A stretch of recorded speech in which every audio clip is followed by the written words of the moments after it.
અત્યારે ગોપાલભાઈ ઇટાલિયા ગામડે ગામડે એવું કહે છે કે ભૂપતભાઈ ગદ્દાર નીકળો, તો એમના કરતાં મોટા ગદ્દાર તો તમે છો. ટિકિટ તો તમે એમને આપી હતી, ત્યારે અમે તમને વાત કરી હતી કે ભાઈ આ બનશે, તો ત્યારે તો તમે તમારો લાભ જોયો હતો.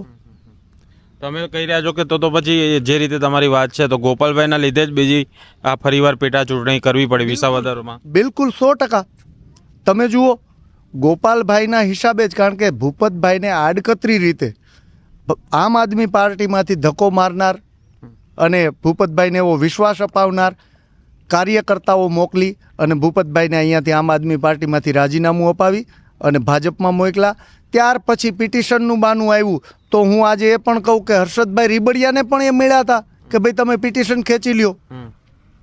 એમને અહીંયા લડવાની પૂરી ઘેલછા હતી અને એટલા માટે જ આખા ગુજરાતની કોર કમિટીની ટીમને 23/3/2025ના રોજ દિલ્હી ખાતે બોલાવવામાં આવી હતી